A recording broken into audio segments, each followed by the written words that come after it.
I want to talk about complacency.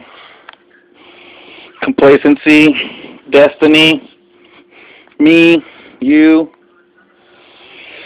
Yeah, I try not to doubt sometimes. And I realize that speaking out is and being an activist for equality and a new civil society is daunting. It's like climbing up Mount Everest. Today I felt just the complacency of human beings. And complacency is an issue in today's world, because if I'm sitting here telling myself that I'm awake from the illusions that the Illuminati have tried to construct for me. I'm awake from the illusions that corporate symbolisms and whatever construct they're trying to create for control I've broken free from. In the mind you. In the self, I've broken away from them. You know, I still go get double cheeseburgers and french fries and put all that gross stuff in my body. So I still exist in this world. But it definitely puts it in a perspective on what we're actually up against. Really puts it in perspective on what's actually going on in the world. And even I sometimes, since I'm an activist, then that would be my job, since I want to do something that I'm passionate about. So this is what I chose to do. And as of right now, it's not a money-making adventure. And I don't mind that. I don't mind being at this place where I spend all the money I make. Call that the 0 point. But it keeps me in check, because I was thinking today, if I were to have millions of dollars, being poor for a long time in my life, and at the same time rejecting the system, and at the same time speaking out against the Illuminati, that kind of forces me into this destiny not to conform, not to be one of the sheep, not to be one of the complacent. But I know if I had those millions of dollars, I would probably be complacent. I have to see it from that side. Those who have success would be complacent. I could see how they would be. I mean, money buys things in this world, and that creates experience. It doesn't mean that those who are successful are completely happy. They definitely bring a lot of knowledge when it comes to business and whatnot, things like that. And there's always good and bad with everything, so some have a good character traits they develop, and some not so good. And it's not just successful people that are complacent. Everybody's complacent, because we prop up this illusion, even me. I'm propping up the illusion that's around me. I still have to make money, I still have to pay bills, I still have to feed myself. That means I'm still existing in this world. That rejection within me, it almost creates a hatred for this world.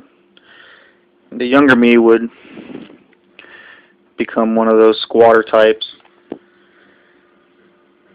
didn't give a shit types.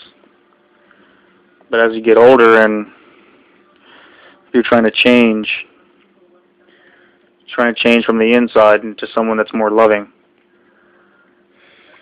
especially when you're living in a world that you really hate so much. And that's a difficult task here for me as an individual, is how do I create more love.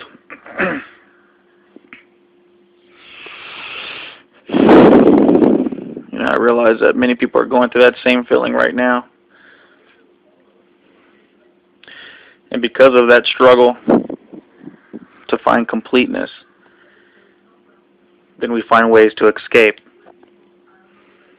And when we find ways to escape, we're not facing the facts. We're running away from them. You know, sometimes you don't even want to hear the facts. So you escape completely. You know, go to a party, do some drugs, get drunk, try to get involved in a relationship, get lost in your work. For those moments of the day, you forget about real core issues. And it creates this overall feeling of complacency as a whole. You may be productive in your day, you may have a positive outlook. Those are the good times, when things are going well for you. Got some mental stability. But there's times as well when it feels like time drags on forever. And you can just see the machine at work and everything that you do. The machine of industry. The machine of corruption. Yeah. The madman will go through thoughts. The philosopher will think about things about, you know, how come this stop sign's making me press the brake pedal? You know, telling me to stop, telling me to slow down. You know, the rebel says, you know, screw you. When you start looking at everything in the system as a form of control,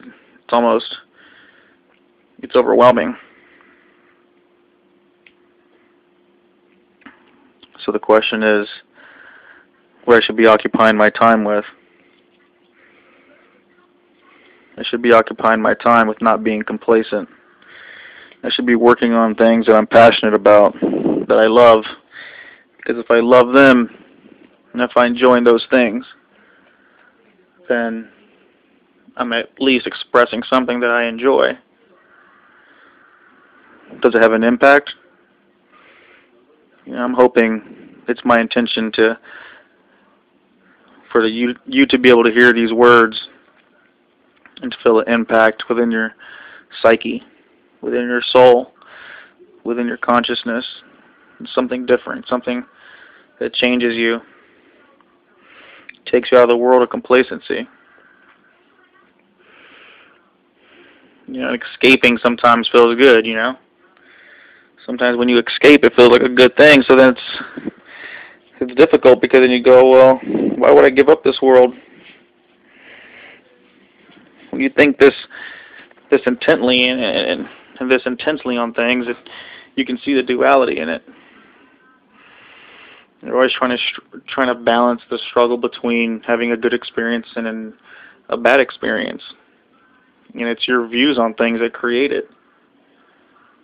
So I can see why the path to ascend into a higher expressional being is one of the most difficult jobs in the world.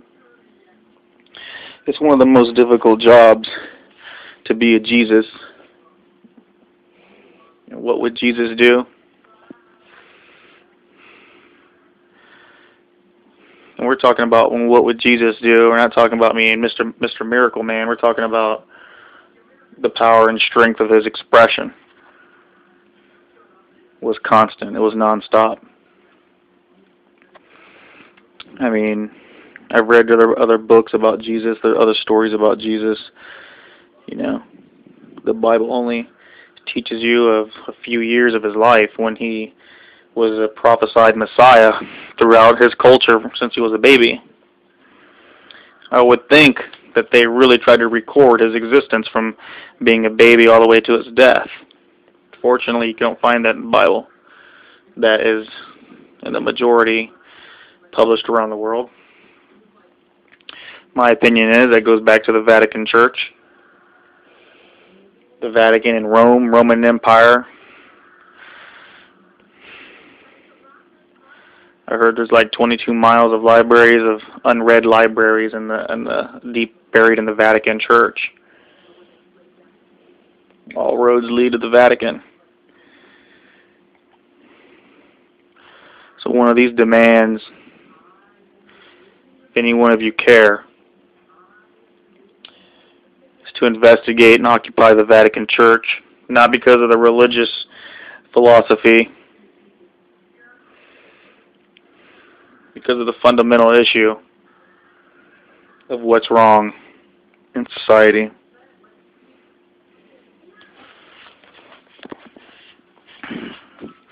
Unless you think it's right. Unless you think it's right to, let's have a clean slate, brand new world.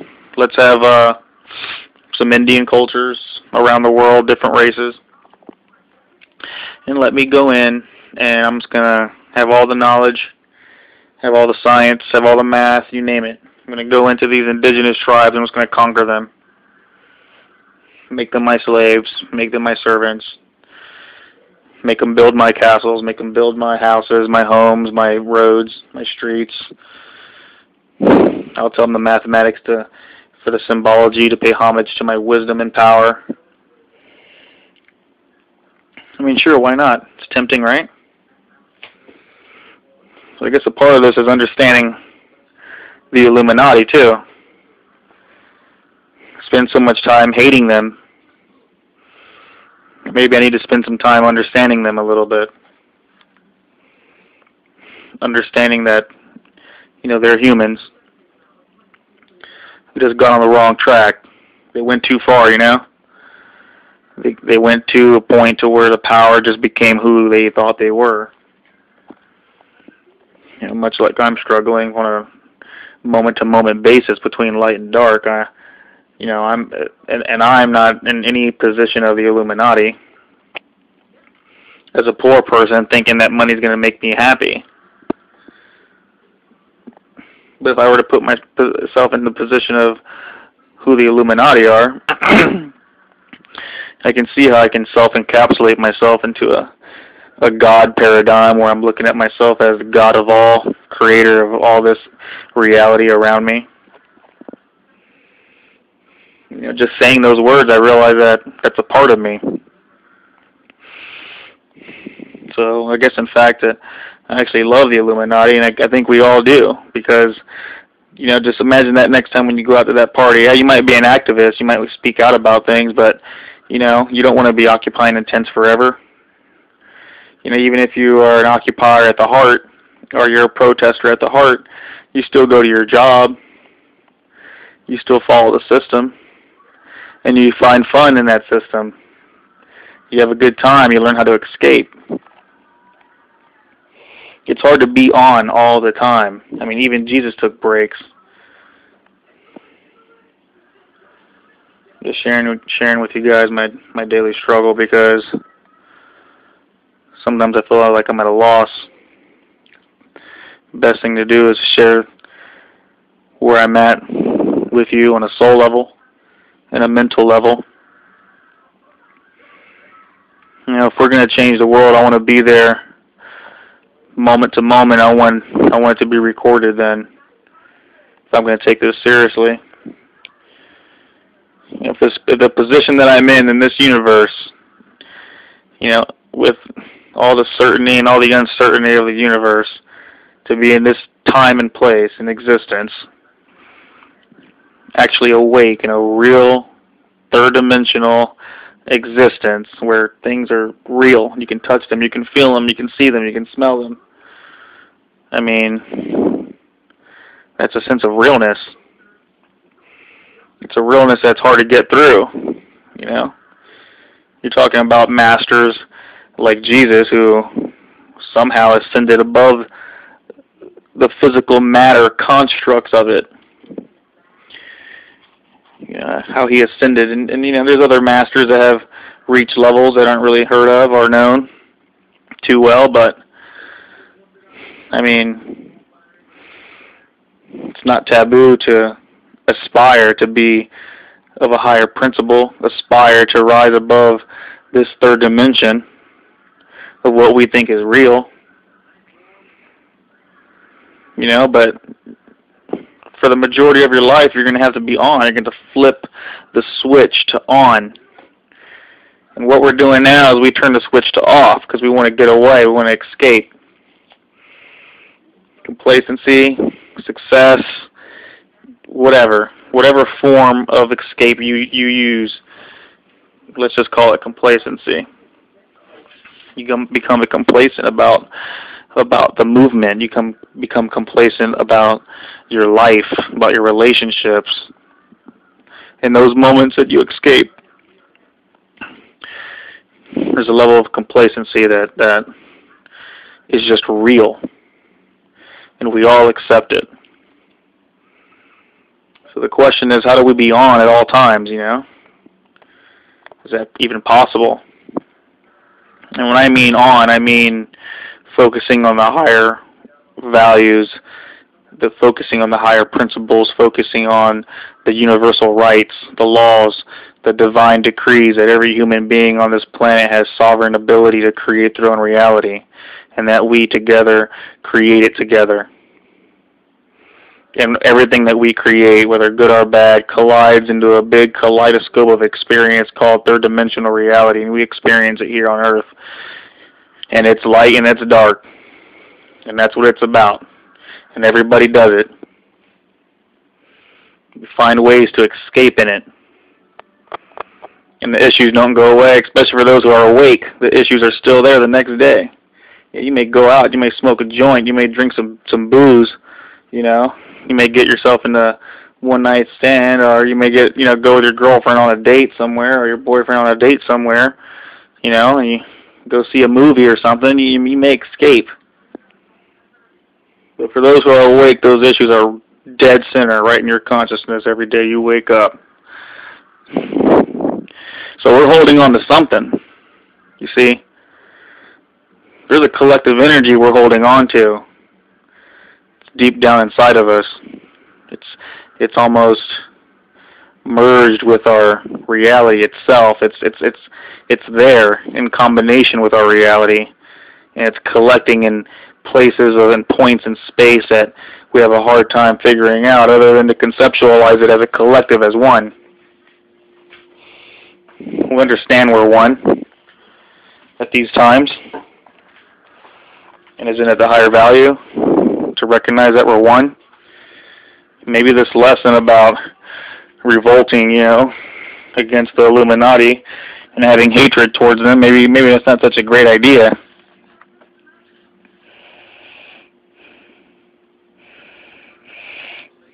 But they have to know that we have a hatred towards them, because that's human too. So if it's about returning back to the human source, about being humans with each other and about being one with each other, then I wouldn't want anyone to hate me, so why would I hate somebody else? But you know what? On this planet, on this earth, we hurt each other. And when we hurt each other, we don't forget. And if you ever had a chance to speak out and talk about things that hurt you, you're going to let them know it, now wouldn't you? Don't even deny that. Only the humans on Earth can talk about how humans are on Earth. No other being in this universe can even try to describe what it's like being a human, because they're not in this body, they're not on this planet, and they're not experiencing this conundrum of light and dark energies that we have to experience every single day. But if we're supposed to learn how to be a collective as one, and learn how to treat ourselves as one, and what we do to the one, we do to all, then the true hardcore lesson that I'm having to face is that a part of me has to love the Illuminati then. And I'm just going to face it. If that's the truth, and that's the truth, then I do. And I hate their guts at the same time. So if we're going to be ebbing and flowing between these two energies, there's got to be a balance here. There's got to be an equilibrium, you know. The Illuminati, you're going to have to give up what you've been doing to society for thousands of years. You're going to have to give it up, because that's where the hatred comes from. Your families have murdered more people than any dictator and any leader in all of world history combined. I don't even know if we can count how many souls have been murdered. And that's where the hatred comes from. So if you hear these words, I want you to know that. And if you think you're tough and you want to come and murder me, then come do it. Come do it. Because you know what I am? I'm a roll of the dice. That's what I am. My whole life is a roll of the dice. You ever think that you could make a deal with God to say if you exist or not? You're going to have to prove it to me. And if you were told that God is unconditional love, then in order to be that and express that, you would have to become unconditional love, including me. Are we starting to understand the lesson that we are undertaking here? And how we're supposed to be banding together? Let's talk about things that I say I would love about it. I do love money. Who doesn't love money? Who wouldn't love to have money? Issue is, when someone has a lot of money, besides the complacency, besides the notion to create a judgmental perspective on everybody else, depending on your status, depending on your level, to become judgmental, to collect a little group of friends that you're able to control or able to feel comfortable with, which is human. So it's not right of me to say anything about money if I'm a poor man, because if I had money, I would probably be doing the same damn things. Granted, ever since I was a little child, I said if I was to become the richest man on the planet, I would die a poor man. You know why? Because it's inside of me that I don't want to be judgmental. I don't want to look down on others. If it was up to me, everyone would be a millionaire. Everyone would be a billionaire. You take the richest person in the world and give that money to every single human being on this planet. Let's see what we do. There's going to be garbage all over the streets. Everyone in a Lamborghini Diablos. Is that what's going to happen? If I had unlimited funds, unlimited money, the things that I would create, I can understand why I would die a poor man. But at the same time, being poor now, I can understand why I would live like a rich man.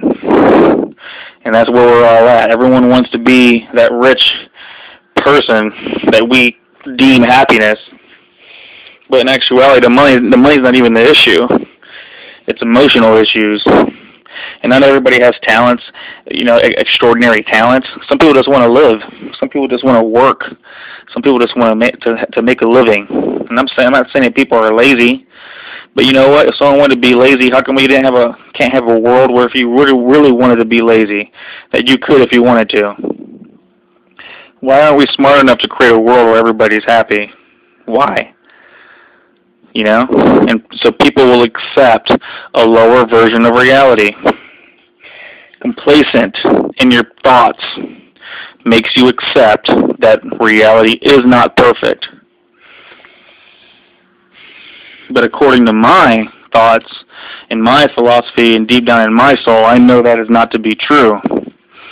Because if God were to promise you that there is no impossibility with God, and God can be whatever your definition is, but God to me is an infinite creator, an infinite source.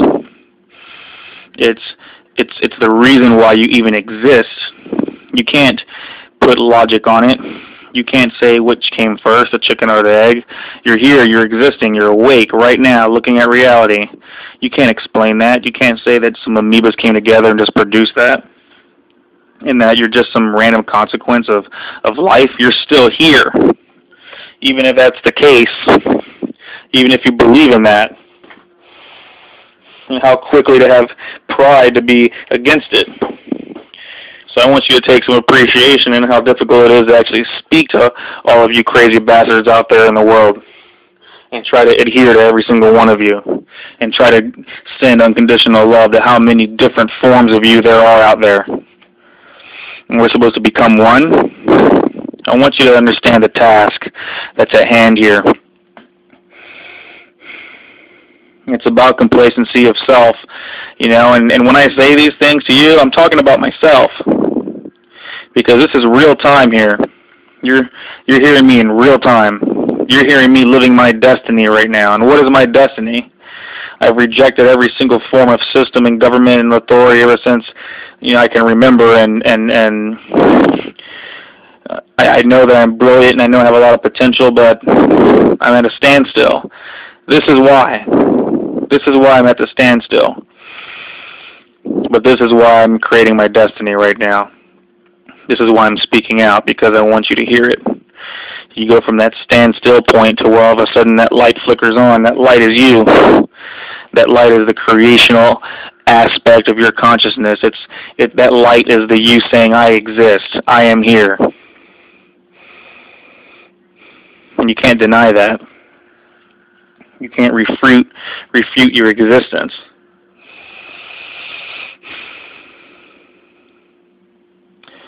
But at the same time, because we have freedom of thought, you're more than welcome to try to say that you don't exist. Believe me, a madman like me has already said that.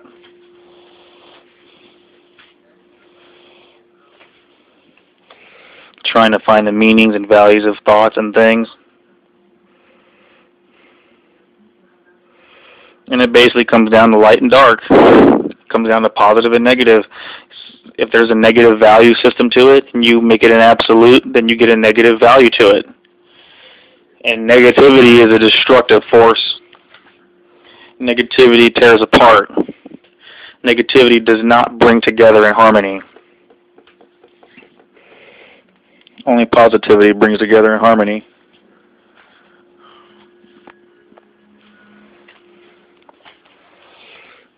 We can distort those two truths so much. We can distort those truths so much that we have a hard time looking into this planet's psyche and saying, what is the truth then? I mean, people can be happy about all kinds of sick and twisted things. The Illuminati was happy about, what they thought they were. So the principles have to become more simplified. It's not about light and dark, it's about love. It's about being one. And this is what I'm standing up for. I could stand up for evil. I could stand up for darkness. That's not going to resonate with you because it doesn't resonate with me because I've had enough of that crap. Now I'm at a point where I want to focus on the highest value I can possibly create, not only for myself, but for others, and uplift them to understand that we are one. Please show me the way that I can do this. Let them hear it in my words.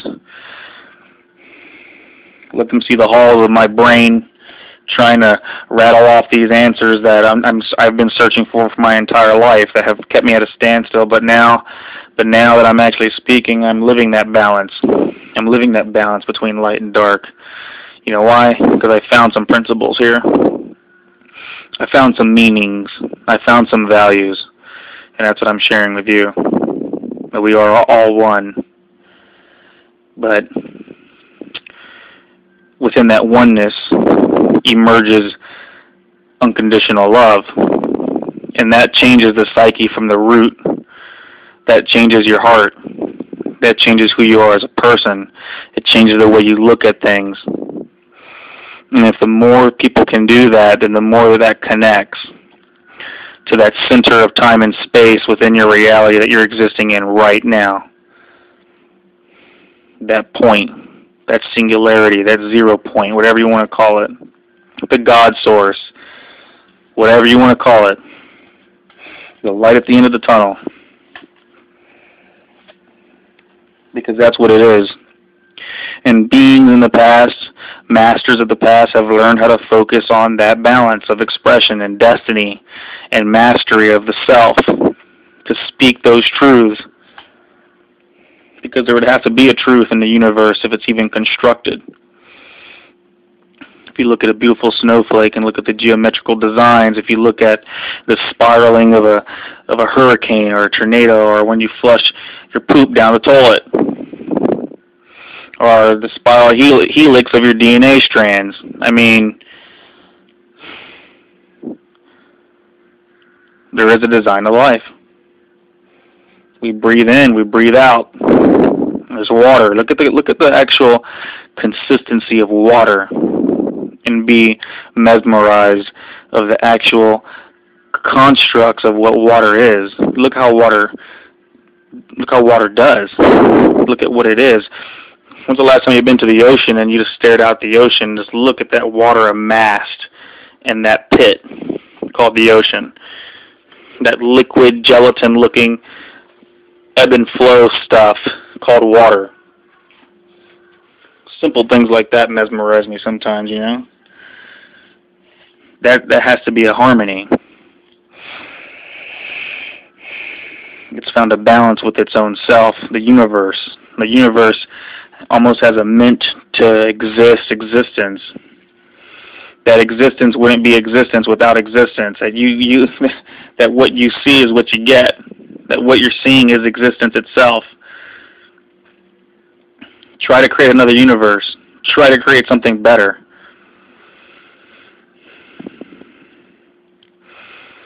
You know, we might live in a dark world, and that gives us opportunity to create something better.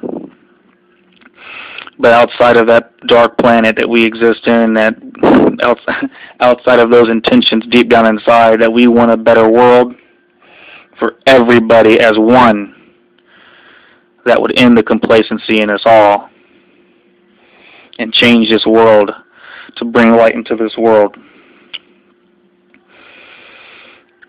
to work together like a beautiful snowflake.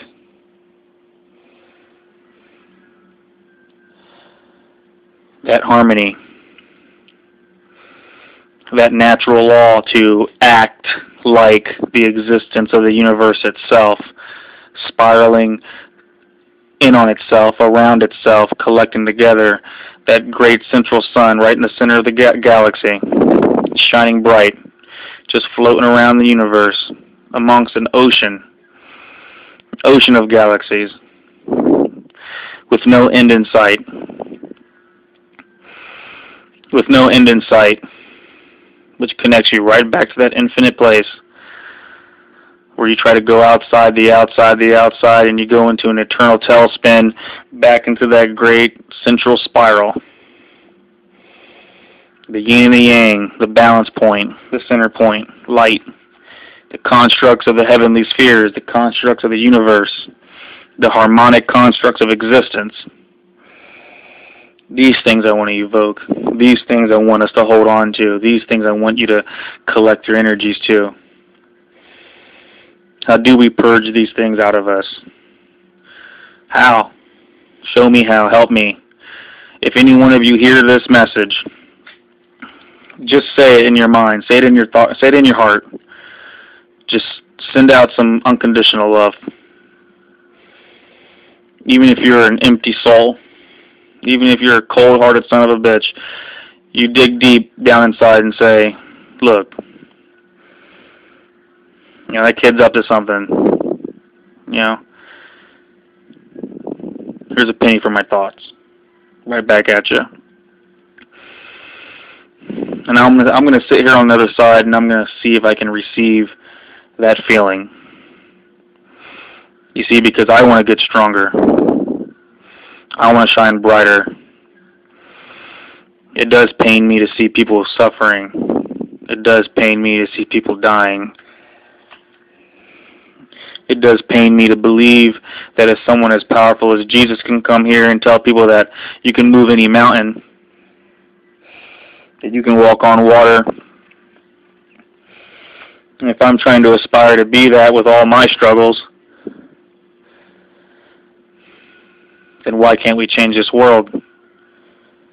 Why are we not strong enough to do such a thing without accepting less, without accepting anything less than what we've been told?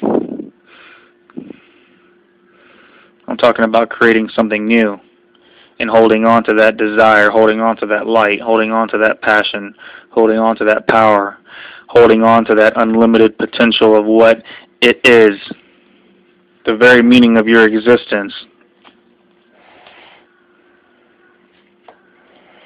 To muster up the courage to care, to muster up the courage to look deep down inside of yourself and say, you know what, the world isn't a great place. That person over there is suffering. That person is homeless. To be non-judgmental of the single mother who's got the 3 kids, got the 2 different dads. her will's broken. She doesn't want to do nothing but live off welfare. Can't judge people, because the roots of our dysfunction are what the human condition is. And until we view each other as one, and we would like to care for each other in equality and justice, so that everyone's sovereign, that everyone has a chance, that everyone can bloom those passions within themselves, where the governmental systems aren't corrupt. I mean, all of these issues are like energies. If there's a lot of negatives, then it's going to be in every single aspect of your life, just like it's in mine. I'm no different. Like I said, I just ate some of the most saturated fat you could possibly eat in one sitting. And I loved it. Thought it was great. But you know what? My waistline just grew an inch. Tomorrow morning I'll be a little bit fatter. Now I'm going to hate it. I'm going to hate it because there's no other choice when I want something late at night. I don't want to eat something. That's all there is. That's all there is. We've let the Illuminati get away, folks. We've let them manipulate us.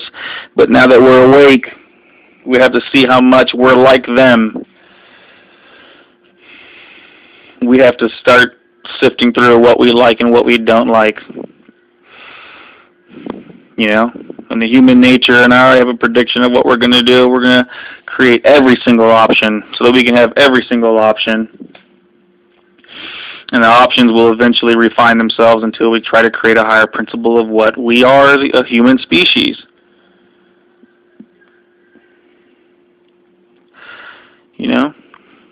If I were to be a king, if I were to be an Illuminati, an illumined one, who had great power and great wealth, who would construct cities of concrete or whatever, metropolitan cities, money systems and all this kind of stuff. I had that kind of power. Would I be evil? Or would I be a good person? Would I make foods healthy for people, or would I promote feeding the public diseased foods that create diseases and that create docile numbness and create mutated bodies and unhealthy looking people, unhealthy citizens who are weak?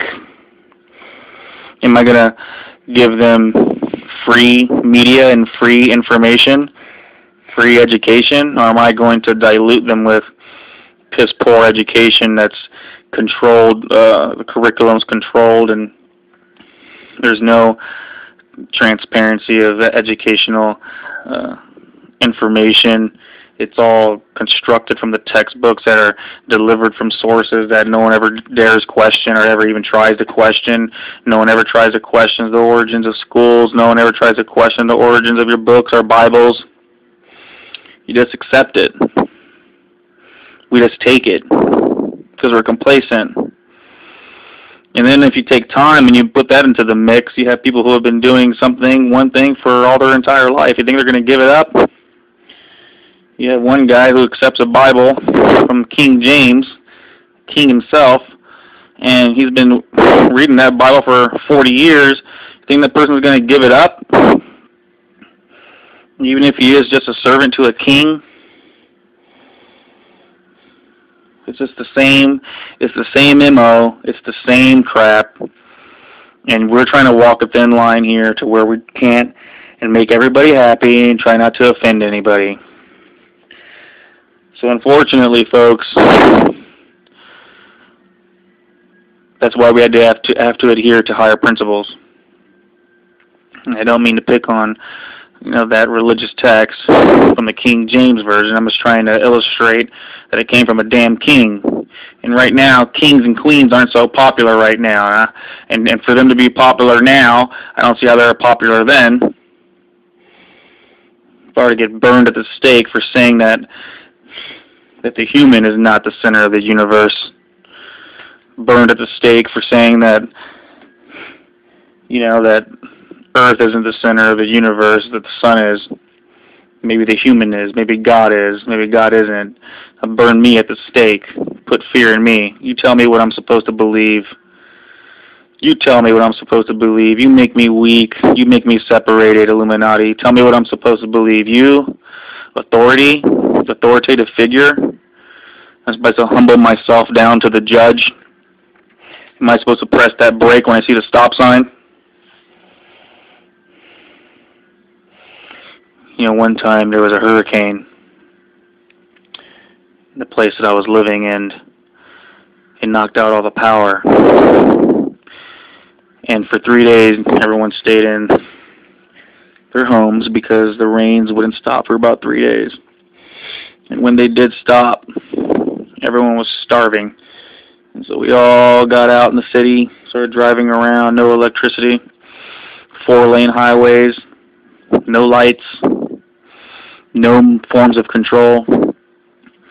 And as I pulled up to that intersection and seeing all those cars on every 4-lane, on every street around me, and look at everyone edge towards the center trying to cross the road, no lights, no direction, you could feel that sense of chaos.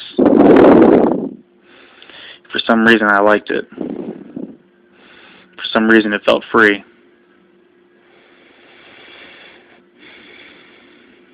And to see a high level of chaos now is something I would not want.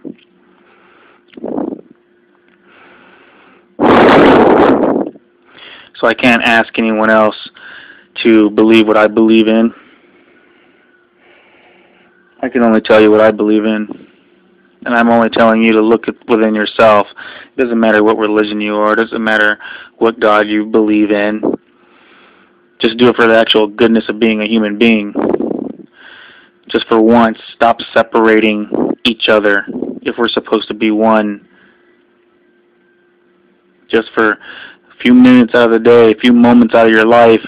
And for those who already know this, for those out there who already know we're all one, then shine brightly with me. Shine brightly. Because we need to occupy that space. We need to sit and create tents, and we need to occupy the space within our hearts called belief, called I believe, called I do not want to separate, called that we are all one, that we are all equal to each other, called that I care about every human being on this planet.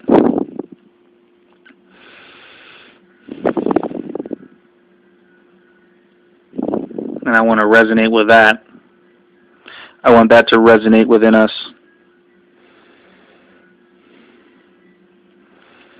You give those good thoughts to me, and I'll keep sending them out. And I'll keep trying, I'll keep fighting, I'll keep struggling to focus on not giving up. I don't want to offend anybody. I just want you to be a good human being.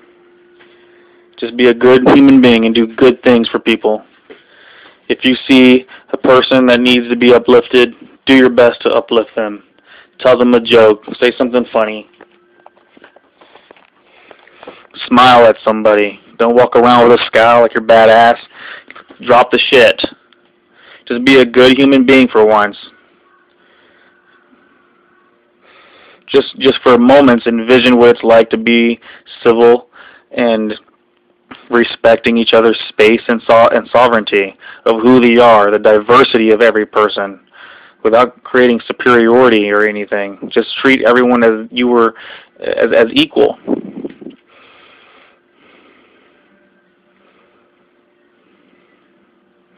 And if I can see more of that, my friends, I can tell you that I think a great light will shine in me. And maybe we will find a better understanding towards who we call the Illuminati. And maybe when we express our hatred for them, and it's there, and they understand and they do good things too, maybe we'll be able to forgive them. But as of right now, because of the life path I've chosen, I'm standing up against them. And I'm standing up against every single construct that they have created. Because I want you to purge them just for a moment of time and space and within that time and space where you reject everything that is in existence on this planet right now, that locks you into a narrow, self-absorbed reality where all it does is makes you want to escape the narrow, self-absorbed reality and to create something that's better, that has higher principles. Plant that seed of light deep down inside of you, that little spark of light called unlimited potential, called unconditional love, called harmony, oneness with all. Let's resonate with that. Let's resonate together with that one.